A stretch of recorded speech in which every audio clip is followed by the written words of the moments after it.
할렐루야. 목고지 제자사역 성경의 사람에 함께하는 모든 분들을 주님의 이름으로 환영합니다. 저는 서구 이교회를 담임하고 있는 선창석 목사입니다. 저와 함께 오늘 시편에 대한 말씀을 함께 나누며 은혜의 시간 되시기를 소망합니다.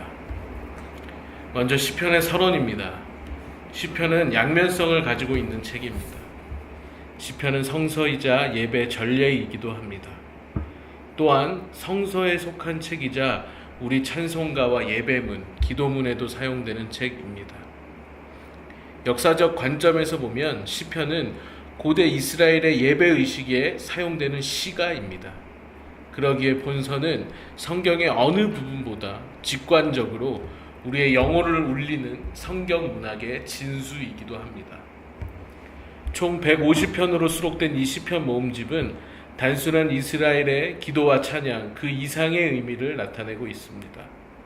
즉 본서는 이스라엘을 향한 하나님의 계시 및 여호와께 대한 이스라엘의 신앙적 응답이라고 하는 측면에서 중요한 의미를 지니고 있습니다. 시편의 중요성에 대해서는 반복하여 이야기한다 해도 부족할 것입니다. 종교개혁을 일으킨 마르틴 루터는 시편에 대해 작은 성서라고 불리워 마땅하다.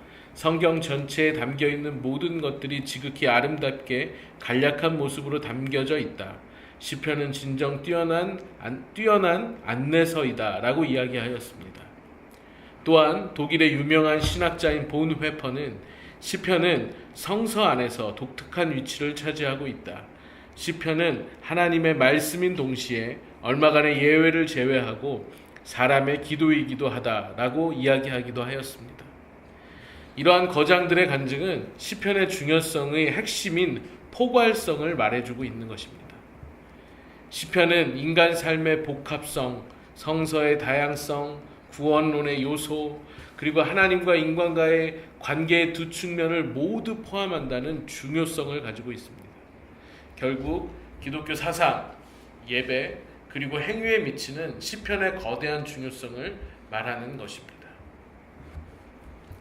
시편과 구약. 시편은 구약 전체에 나타난 주제와 제목들의 개요라고 할 수 있습니다.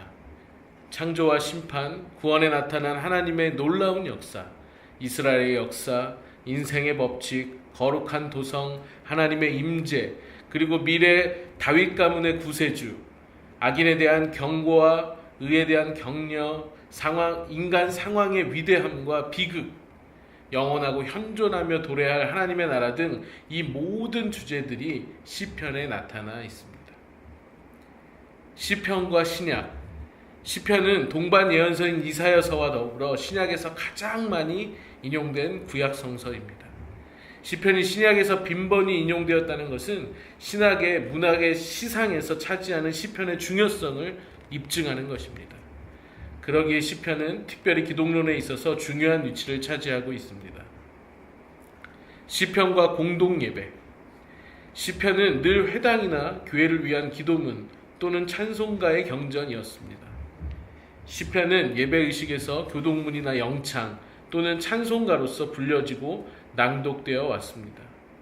또한 그리스도인들은 시편을 찬송가의 가사로서 많이 사용하여 왔습니다.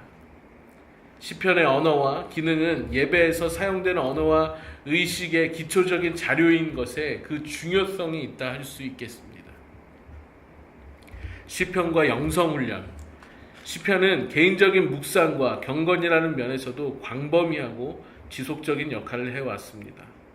성도들은 시편을 자신의 기도로 삼아왔으며 기도를 배우는 안내자로서 그리고 자신과 하나님을 보다 확실히 발견하는 마음으로 여겨왔습니다. 시편을 통해서 개개인 성도들의 기도의 끈이 형성되어 서로를 연결할 뿐 아니라 앞서간 성도들과도 연결되며 결과적으로 성도들은 고립되고 의미적인 기도 생활로부터 자유를 얻을 수 있었습니다. 지금부터는 시편의 제목에 대해 알아보겠습니다. 시편이라는 제목은 히브리어 명칭인 쉐페르 테일림에서 비롯되었으며 그 뜻은 찬양의 책이라는 뜻을 가지고 있습니다. 시편에 수록된 150개의 시 중에서 제목이 달려있는 시는 총 116개에 달합니다. 시편의 제목들은 찬양 외에도 비탄, 감사, 간구, 예언, 교훈 등 여러 요소들이 포함되어 있어서 특정한 한 단어로 제목을 설정하는 데에는 다소 어려움이 있습니다. 그래서 원래 구약 성경에서는 본서의 제목을 별도로 정해져 있지 않았으나 후대에 와서 편의상 제목이 붙여지게 되었습니다. 시편의 저자에 대해 알아보겠습니다. 본서는 다윗을 포함한 여러 명의 기자에 의해 쓰여진 시편들로 구성되어 있습니다. 각 시편의 내용은 한결같이 여호와의 신앙에 투철하였을 뿐만 아니라 탁월한 문학적 재능을 가진 자들이었습니다. 시편의 제목들 속에 명확하게 제시된 저자들은 다윗, 아삽, 고라의 자손들, 모세, 헤만, 그리고 에단입니다. 그중 75편가량을 다윗이 작사하였고 아삽이 12편, 고라의 자손들이 11편, 솔로몬이 3편, 헤만과 에단 그리고 모세가 각각 한 편씩 작사하였고 나머지 46편은 익명의 기자들의 작품으로 추정하고 있습니다. 다윗 다음으로 많은 수를 작사한 아삽은 다윗 시대 예배 음악의 주도적인 역할을 담당해왔던 레위지파 음악가였습니다. 또한 고라의 자손들 역시 레위인으로서 성전 음악을 담당하던 사람들이었습니다. 시편의 기록 연대입니다. 시편은 완성되는데 가장 오랜 시간이 걸린 책입니다. 약 1000년 동안의 시 모음집입니다. 본서에 수록된 150편의 시들은 일찍이 모세 시대로부터 기원전 15세기부터 늦게는 포로 귀환 후인 에스라 시대 기원전 6세기까지 오랜 기간에 걸쳐 여러 기자들에 의해 쓰여졌습니다. 그리고 대다수의 시편들이 다윗으로부터 솔로몬에 이르는 통일 왕국 시대에 작시된 것으로 보고 있습니다. 그렇다면 시편의 기록 목적은 무엇일까요?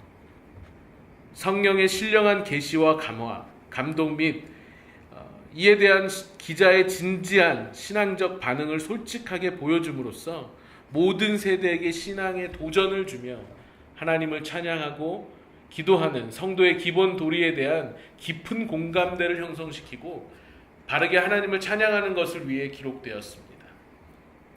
또한 특히 본서는 각종 공식 예배나 개인적 경건 생활에 있어 찬양과 기도의 모범으로 사용되었다는 것을 기억해야 합니다.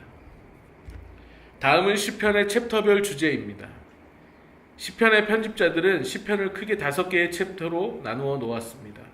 첫 번째 챕터는 1편부터 41편까지이며 두 번째는 42편에서 72편까지입니다.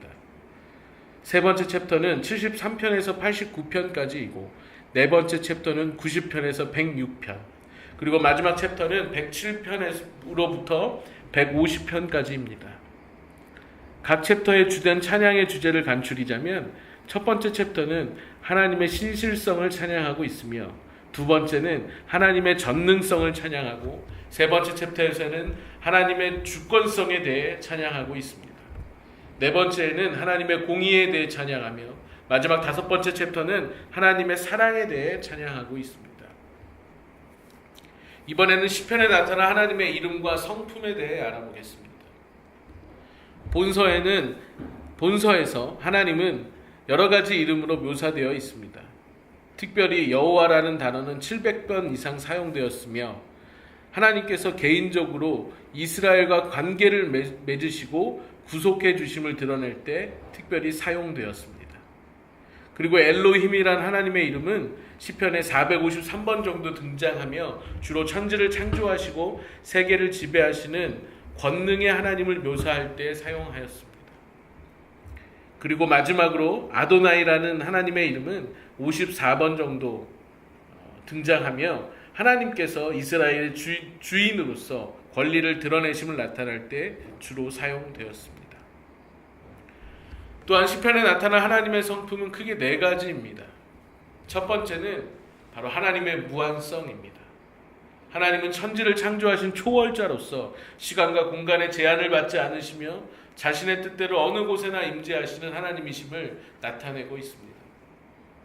두 번째는 하나님의 완전성입니다.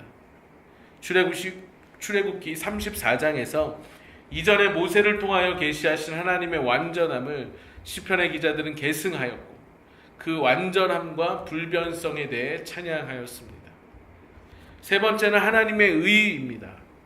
하나님은 그분의 원칙에 따라 충실하게 이행하시며 바른 행동만을 하신다는 그 믿음과 유일하게 의로우신 분이심을 찬양하고 있습니다.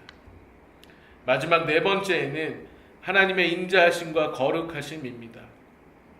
인자하심은 언약의 신실함으로 이스라엘 백성에게 베푸시는 사랑이며 하나님의 신성과 충만을 제시하는 것이 바로 거룩하심입니다.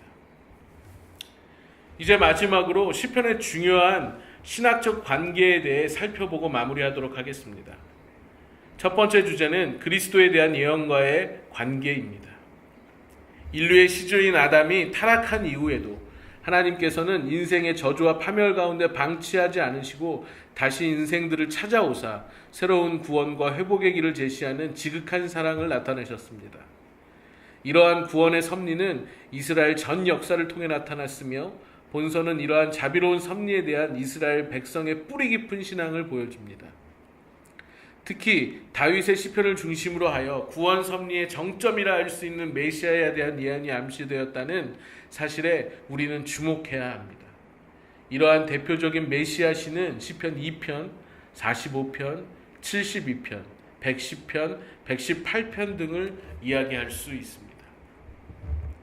두 번째 주제는 율법 의식과의 관계입니다. 물론 시편에서는 외적인 희생제사와 의식이 개인이나 회중의 경건한 예배의 표현으로 언급되는 구절도 존재하나 예배에 임하는 경건한 내면적인 태도를 강조하는 의미에서 보면 그러한 외적 형식을 비판하는 내용이 훨씬 더 많음을 알 수 있습니다. 형식과 표면에만 치우친 영적인 부패상에 대한 민감한 반응은 현재를 살아가는 우리에게도 큰 공감을 불러일으킵니다. 마지막 세 번째 주제는 사랑의 계명과의 관계입니다. 시편의 많은 부분들은 자신의 입장을 변호하거나 대적들의 공격이나 핍박으로 인해 한탄하며 그들을 저주하는 이야기를 담고 있습니다. 따라서 얼핏 보기에는 이는 독선에 가까운 자기중심적인 배타성의 표현으로 이해될 수도 있습니다.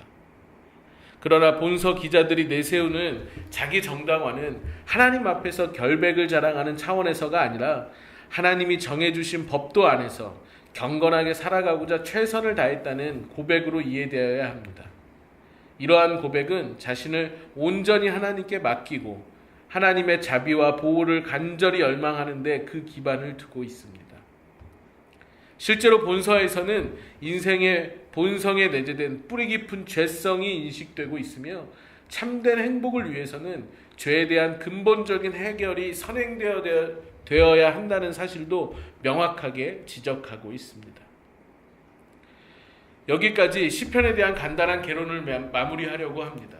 시편 말씀을 묵상하시면서 하나님 앞에 춤추는 예배자였던 다윗처럼 하나님께 더욱 가까이 가고 하나님을 더욱 사랑하며 알아가시는 귀한 시간들이 되시기를 소망합니다. 사랑합니다.